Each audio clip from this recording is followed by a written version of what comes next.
Dame na sumurung sian saluhuk naroha ima mangaramuti ate-ate ho pikiran munu di bagasan Kristus Yesus Tuhattai. Amin. Jamita nadenggan dihita di ibadah perningotan ari hamamate ni Tuhatta Yesus Kristus imana tersurat di buku Ibrani ponggol 10 mamuka sian ono ayat 16 lalu tu ayat 25. Songono ma hubaca tapa ihuti hukma di bagasan Tuhatta. On ma janji nagiyo bainokku dohot halahi tuari nagiyo roninna Tuhani. Surat konokku ma akatonakku tu bagasan rohani halahi. Jana suat konokku mai tu pikiran ni halahi. Halu pahonokku ma akadosa dohot hajahatan ni halahi. Jadi madung disesa akadosai dohot hajahatani. Gabe nada pola be haul konon haul laho manyesa dosa. Atong saunari hamu akadongan harani mudar ni Jesusi madung bisa hita masuk tu bilik nasun badiai. Madung dibuka ia dalan nem baru. Jana namangolu do hita marhite-hite tirei ima pamatang ni Yesus sendiri. Jana adong do dihita sada malim godang di bagas ni debata.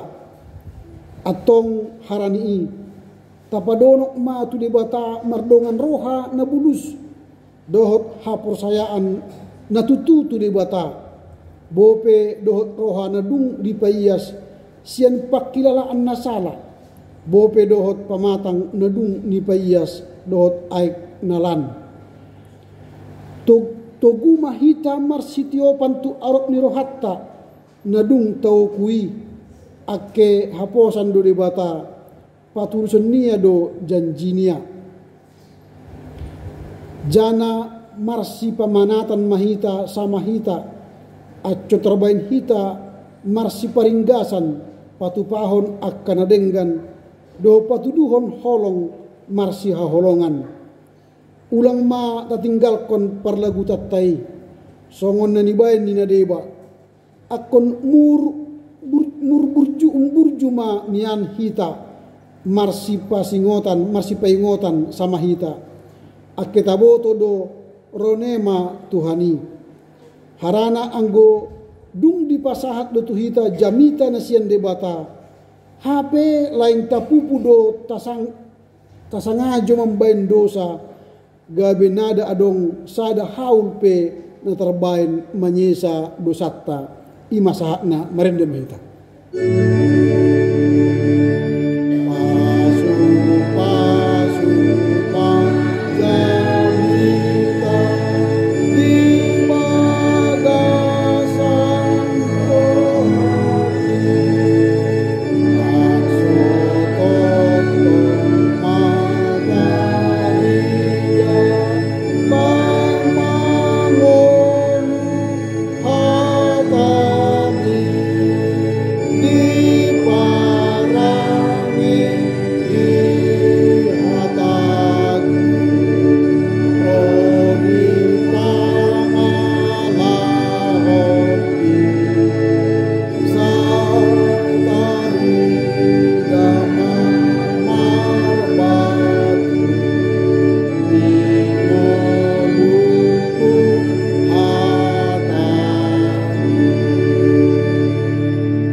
Sudena. Terima kasih ma di Tuhatta ake di luas luhita mamestahon ari perningotan hamamate ni Tuhatta Yesus Kristus di bagasan sadarion Jumat Agung. Jana di bagasan berita nauli nagiot sibegiota tema ni jamita di jamita Jumat Agungon ima dibuka Yesus. Madung dibuka Yesus dalan nem baru jana namangul. Yesus telah membuka jalan yang baru dan yang hidup. Ono perayaan Natal, perayaan Jumat Agung na parjolo, dung diresmihon negarata, inda be perayaan hari hari wafatnya Isa Al-Masih. Jadi diganti dengan kata hari wafatnya Yesus Kristus. Mungkin ada orang dihita menyapai bedana, sehingga negara harus mengganti terminologi wafat Isa Al-Masih dohot wafat Yesus Kristus. Isa Al-Masih terminologi yang digunakan oleh agama Islam. Lalu kita selalu mengatakan Isa Al-Masih sama dengan Yesus Kristus. Padahal terminologi Isa Al-Masih dalam Al-Quran dengan Yesus Kristus dalam Alkitab itu jauh berbeda. Isa Al-Masih dalam terminologi Al-Quran bapaknya Ali Imran, ibunya Miriam. Dan Isa Al-Masih lahir di bawah pohon korma. Itu sejarah Isa Al-Masih dalam Al-Quran. Yesus Kristus dalam catatan Alkitab bapaknya Yusuf, ibunya Maria, dan lahir di kandang domba di Bethlehem. Berbeda sekali. Jadi maka kita berjuang bertahun-tahun supaya jangan menggunakan wafat Isa Al-Masih, tapi wafat Yesus Kristus. Karena Yesus Kristuslah iman yang kita imani, bukan Isa Al-Masih dalam konsep Al-Quran. Jadi inilah Jumat Agung yang pertama dalam terminologi yang baru yang diresmikan oleh negara. Berarti kita sekarang merayakan kata peristiwa yang tepat, hari kematian Yesus. Berbicara hari kematian Yesus, ada tudingan kepada kita yang mengatakan, kok mati itu hanya orang Kristen? Mengapa mati itu hanya orang Kristen? Apakah benar Tuhan kita mati? Ini pertanyaan yang bisa pelik atau kita sendiri pun susah menjawab. Sehingga kita akhirnya mengiyakan pemahaman mereka yang mengatakan Tuhan kita mati. Sejatinya Tuhan agama Kristen, Tuhan yang kita percayai tidak mati. Yang mati adalah penjelmaan Allah. Siapa penjelmaan Allah? Yaitu Yesus Kristus.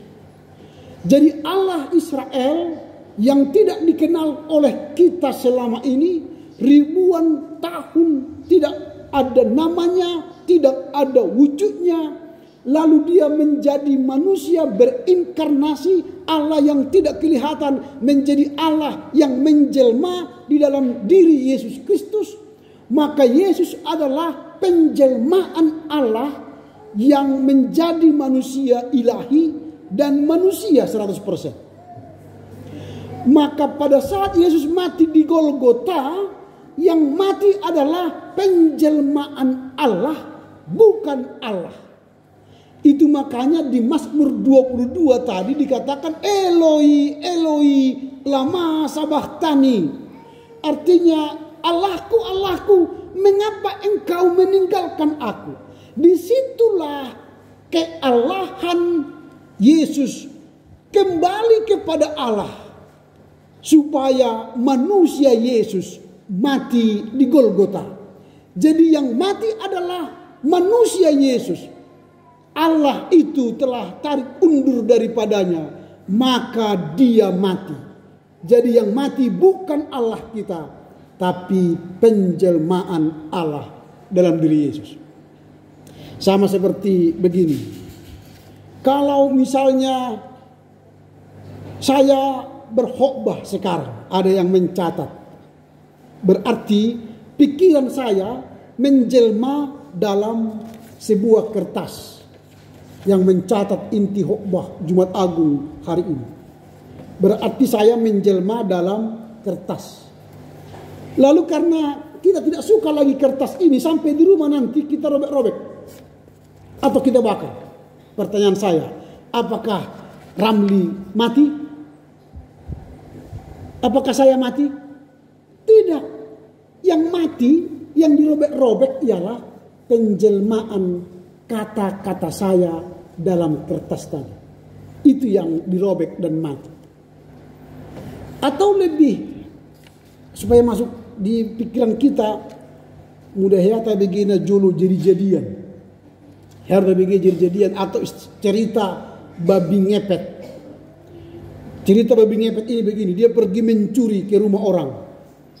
Lalu suhunya di sini menyalakan lampu. Kalau dia ditangkap orang di sana, babi yang mencuri itu, lalu lilin yang di sini mati atau api yang di sini mati, maka babi yang di sana itu menjelma jadi manusia dan dia mati. Karena dipukuli orang, digebuki orang. Berarti yang mati bukan suhunya, tapi yang mati di sana ialah penjelmaannya, jadi-jadian ini. Yang mati bukan dukunnya, yang mati adalah jadi-jadian dukun itu yang berubah jadi babi. Itu yang mati. Kalau dia tidak mati, tetap dia eksis. Jadi Allah pun tidak mati, tetapi dia dalam jelmaannya dalam diri Yesus, itulah yang mati. Jadi kemanusiaan Yesuslah yang mati. Kealahannya telah pergi kembali kepada Allah Bapa. Jadi ini jawaban kita kalau ada orang bertanya, Allah orang Kristen mati. Jawaban kita tidak mati. Yang mati adalah manusia jelmaan Allah, Yesus di Golgota mati. Ini hanya pengantar untuk kita. Lalu kita masuk kepada tema Yesus membuka jalan baru dan hidup baru. Pada Jumat Agung ini kita akan membahas bagaimana Yesus membuka jalan baru melalui peristiwa Jumat Agung. Jalan baru yang dia berikan juga jalan kehidupan. Ada beberapa alasan mengapa penulis kitab Ibrani mengatakan Jumat Agung itu adalah jalan baru dan hidup baru melalui peristiwa Jumat Agung. Yang pertama, Yesus membawa perjanjian baru antara manusia dan Allah. Kalau kita baca tadi di ayat 16, dikatakan begini, sebab setelah ia berfirman, inilah perjanjian yang akan kuadakan dengan mereka. Sesudah waktu itu, aku akan menaruh hukumku di dalam hati mereka dan menuliskannya dalam akal budi mereka. Mungkin mulai ingat pertanyaan 2 minggu yang lalu ya. Ini khotbah ini, Ibrani. Aku akan memberikan perjanjian yang baru yang tertulis di dalam hatimu. Mengapa? Perjanjian yang lama, 10 hukum Tuhan yang kita baca tadi, yang tertulis itu, kadang-kadang manusia tidak mau mengerjakan. Tidak mau patuh kepada hukum itu. Lalu disederhanakan lagi menjadi 2. Kasihilah Tuhan Allahmu dengan segenap hatimu, dan kasihilah dirimu sendiri. Kasihilah sama manusia seperti dirimu sendiri. Itu pun tidak dikerjakan. Lalu Tuhan memberikan perjanjian baru yang tidak tertulis lagi dalam loh atau dalam kertas, tetapi tertulis dalam hati kita. Jadi bagaimana caranya? Kita yang menulis isi perjanjian itu dengan cara membaca Alkitab, dengan cara merenungkan firman Tuhan, lalu menuliskan di dalam loh hati kita, di pikiran kita, di perkataan kita. Itulah perjanjian baru. Jadi perjanjian baru itu ialah sebuah karya kita menulis firman Tuhan di dalam hati kita. Lalu ketika kita tulis firman itu di hati kita, kerjakan dalam kehidupan sehari-hari. Mungkin kita manduk soal amanginang, amak pandita ngalo basabu membaca Bibeli do Alkitab, menek tulisannya, si monolog kupe marambon, nabi sabi membaca Alkitab. Oke, tidak apa-apa. Lembaga Alkitab sekarang menawarkan cara baru membaca Alkitab dengan gerakan baca dengar Alkitab, Gebada.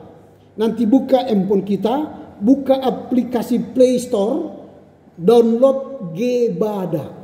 Gebada kepanjangannya gerakan baca dengar Alkitab. Silakan download, pilih nanti berapa menit kita membaca setiap hari. Pilihannya 25 menit, 40 menit, 60 menit, 85 menit. Nanti akan kita baca, kita dengar, perjanjian lama dibaca, diperdengarkan ke kita, lompat ke perjanjian baru, lalu kita tutup dengan Mazmur. Nanti selama berhari-hari kita dengar Alkitab, tak usah baca lagi. Kita dibantu, diperdengarkan kepada kita sambil mencuci piring. Kejadian 1 ayat 1. Pada mulanya Allah berfirman bumi. Terus nanti dia ngomong selama 25 menit kalau kita pilih 25 menit. Atau 40 menit atau 85 menit. Semakin pilih yang banyak, makin cepat kita mendengar Alkitab habis dari Kejadian sampai Wahyu. Gebada. Itu cara menulis firman itu di dalam hati kita supaya ada perjanjian baru. Jika ada perjanjian baru di hati kita yang kita tulis sendiri di loh hati kita, maka kita telah membuka jalan baru bagi kita dan jalan hidup dalam kehidupan kita.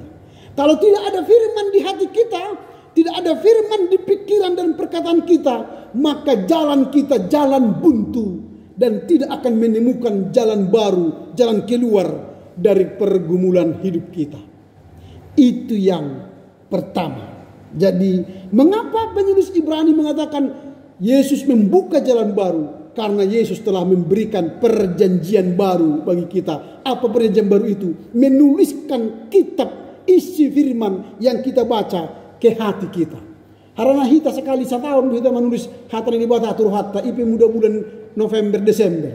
Di lehem liturgi ni anakku sekolah minggu. Di bulan ini ditoppa de batama. Langit dotan on. Amin. Sekali setahun. Sugir sapai darak sanari ingot to di liturgimu na tahun na bulan Desember ini ingot yebe.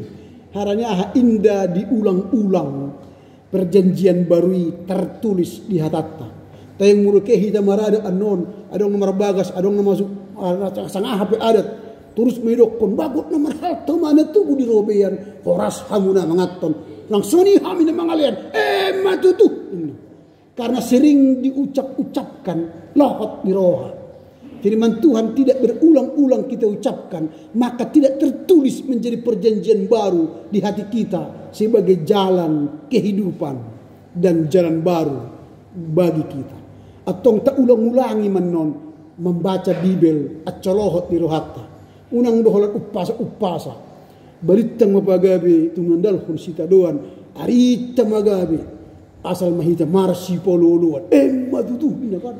HP muri baca Alkitab. Hidup misalnya Ibrani 10 ayat 16. Omma nagyot benokku. Ninna Tuhani surat komma akatonakku tu bagasan rohani alahi. Inte dong mendokon matutu. Sangana amin. Inte dong namandokon ini.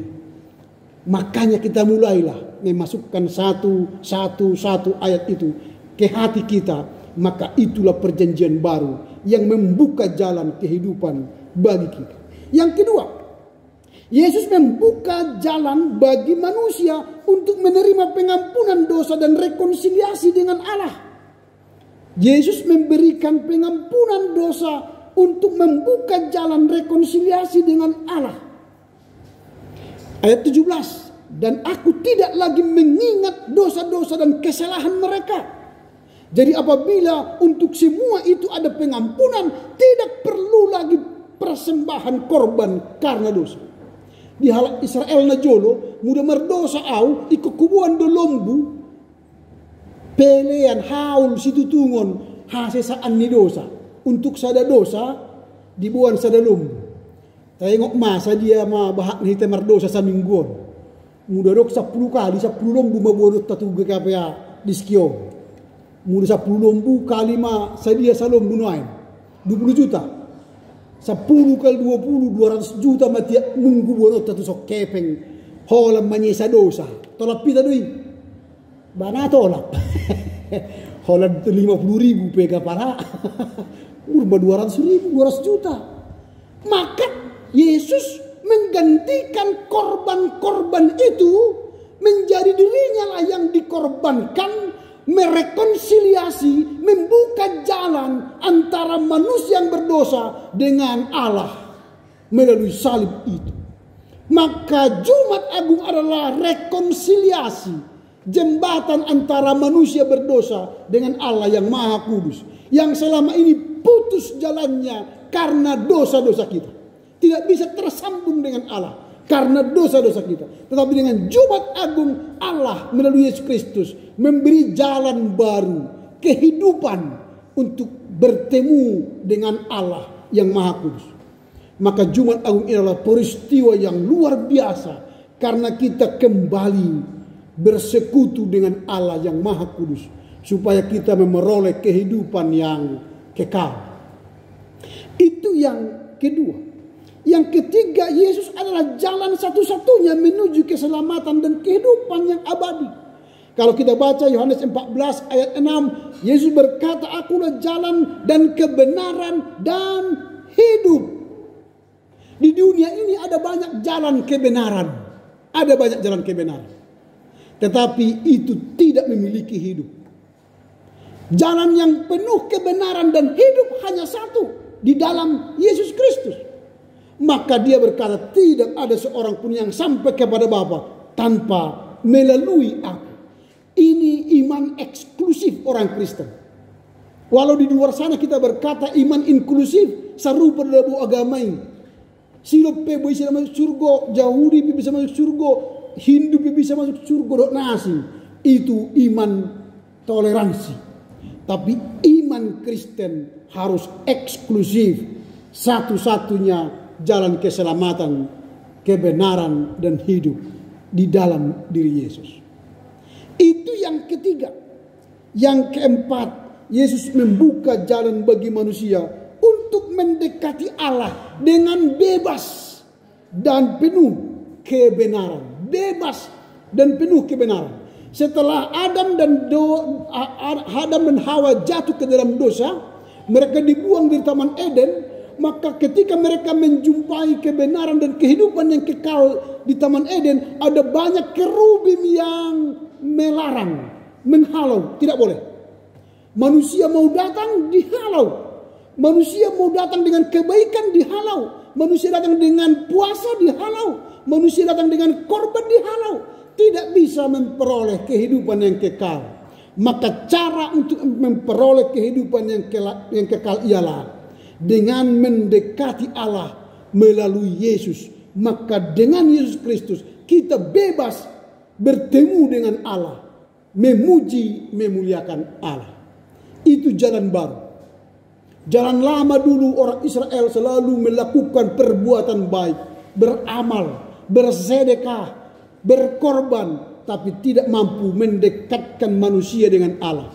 Tetapi di dalam diri Yesus Kristus kita bisa menyatu, bersekutu dengan Allah yang Maha Kudus itu. Itulah yang kita lihat mengapa disebut Yesus sebagai jalan baru dan jalan hidup menuju Bapa di sorga. Pertanyaan kita sekarang ialah, apa respon kita? Kalau Yesus adalah jalan baru, jalan hidup, apa respon kita? Ahado alusta, muda Yesus do senarnya dung mati di Golgotai, gebe dalan hanguluan, doh dalan yang baru, bagaimana respon kita? Ada beberapa respon kita. Kalau yang pertama respon kita ialah, mari datang beribadah dengan hati yang tulus, ikhlas, dan keyakinan yang teguh. Jadi mari datang beribadah. Itu yang pertama. Mari kita baca dulu ayat yang ke-22 secara bersama-sama. Ayat 22. Dikatakan ayat 22 kita baca bersama-sama 3-2 ya. Karena itu marilah kita menghadap Allah dengan hati yang tulus, ikhlas, dan keyakinan iman yang teguh. Oleh karena hati kita telah dibersihkan dari hati nurani yang jahat, dan tubuh kita telah dibasuh dengan air yang murni. Jadi yang pertama respon kita ialah kita harus datang beribadah dengan hati yang tulus, ikhlas.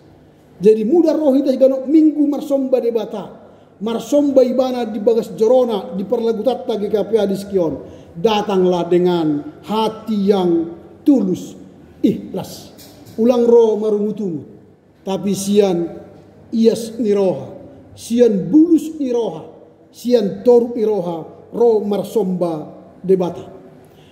Kedua, dengan hati yang teguh, berarti datang ke gereja menyembah Allah harus dengan iman, hati yang teguh, yang tidak mudah goyah. Ada banyak orang percaya datang ke gereja, Ketika dia tiba di gereja, imannya teguh, hendak mendengar firman Tuhan. Tetapi setelah di dalam gereja, hatinya mulai digoyang dunia ini. Pola mabegio mujamitai, pola mabegio muhatan dibatai. Tidak dong guna ni goyang. Iya juga ya. Apalagi ini gini ya perjamitai, anak cocokon holak kater di bayonin akan mulai goyang. Makanya dia tidak beriman yang teguh. Dia tidak memiliki hati yang teguh ketika beribadah kepada Tuhan. Maka ketika beribadah kita harus fokus. Jangan main-main di hadapan Tuhan. Adong halak beribadah, adong istilah main-main, reses. Pas naik perjamila tu ginjang, kehe mangidup tu luar di gereja kan. Apalagi adong akka sopo, akka lopo di samping gereja, mangidup maka ama-ama di sini. Habis amin na masuk ke situ bagus. Ya harus ini terjadi di Pangkalan Berandan, tiki kami pendekara sok-sok. Dijolui adong kode. Akhirnya dok kita maksud tua.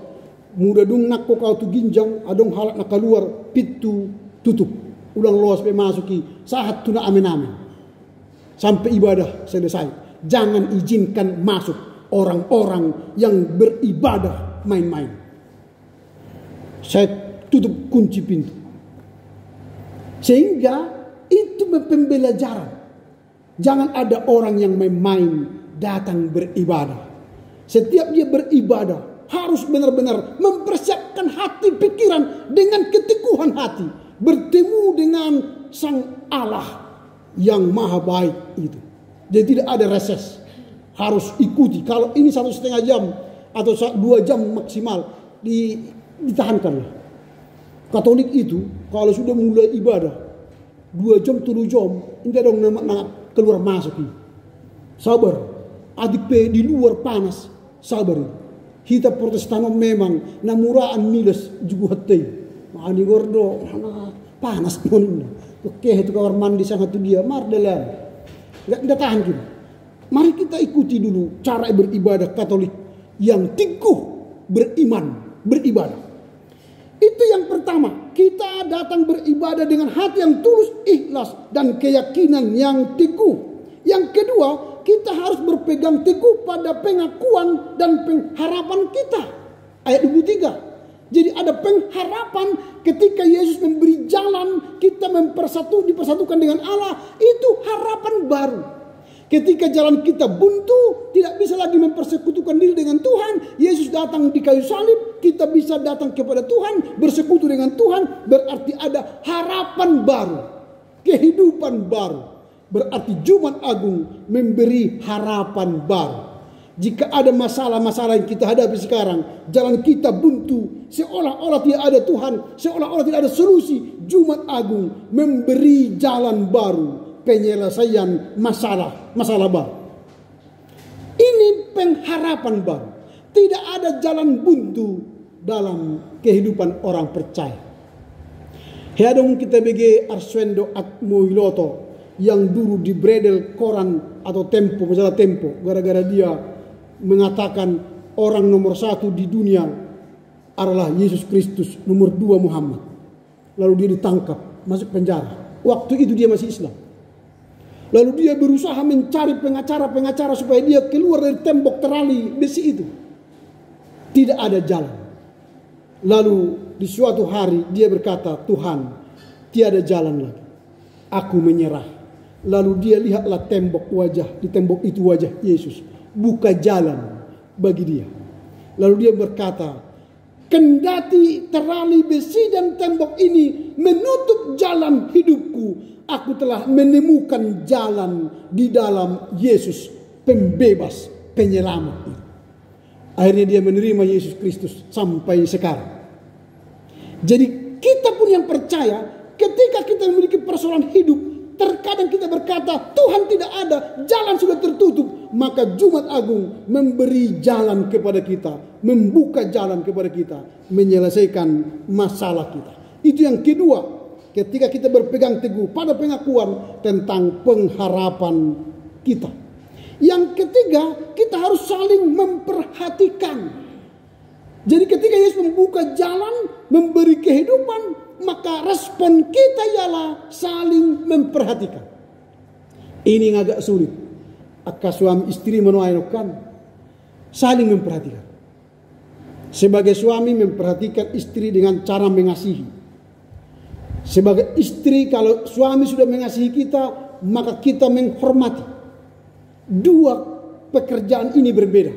Suami mengasihi istri, maka ketika suami memberi kasih kepada istri, maka si istri akan memberi hormat kepada suami. Ini yang harus dikerjakan dalam rumah tangga Kristen. Terkadang memperhatikan ini terbalik. Si istri yang memperhatikan suami, lalu si suami menghormati istri. Terbalik itu. Firman Tuhan tidak mengatakan begitu. Hai suami-suami, kasihilah istrimu. Jadi tugas kita sebagai suami, kasihilah istrimu. Dengan cara apa? Dengan cara yang baik. Lalu ketika kita sudah mengasihi istri, otomatis istri akan menghormati suami. Ini menjadi pergumulan kita.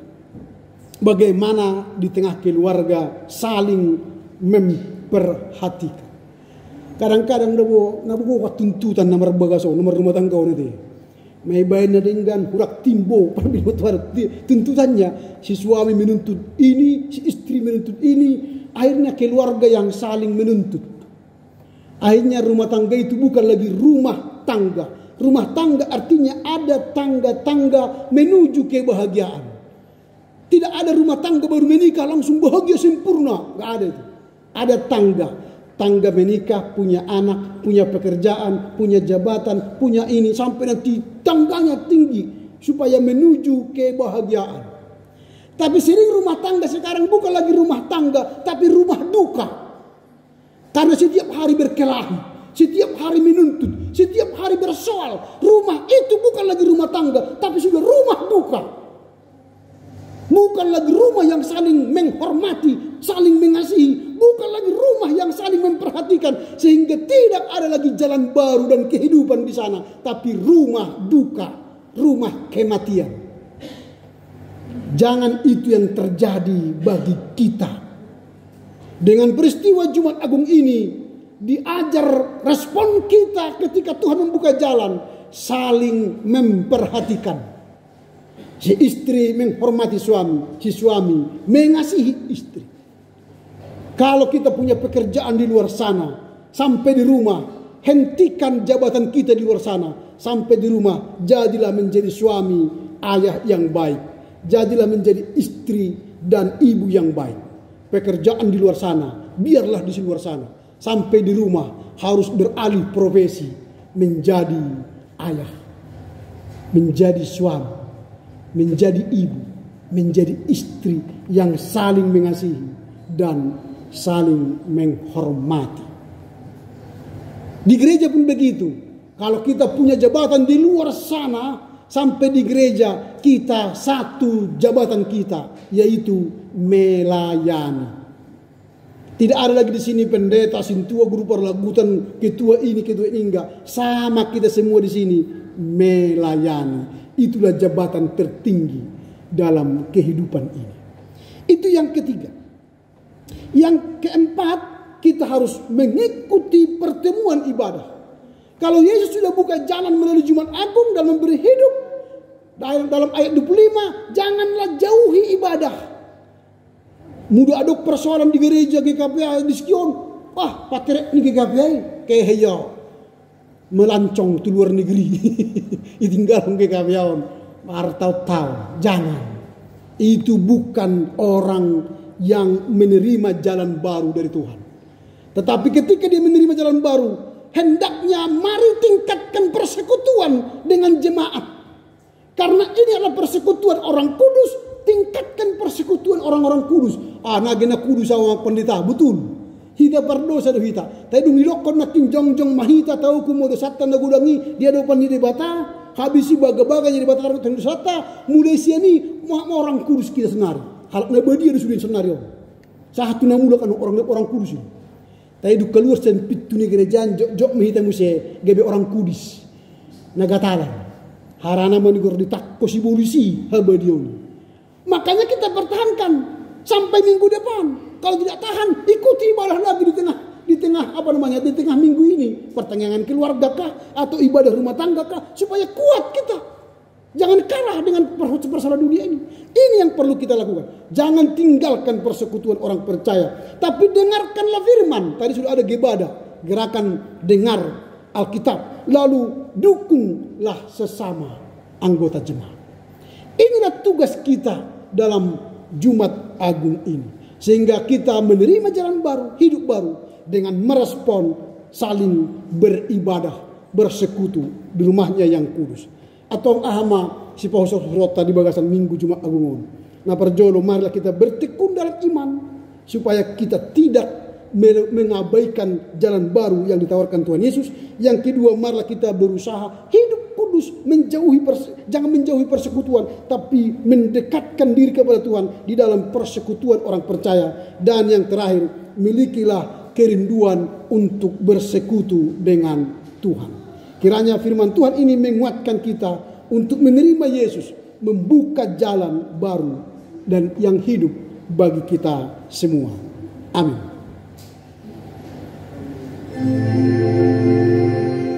Amin, amin, amin. Aku kudoi samar haleluya porsaya samar haleluya porsaya.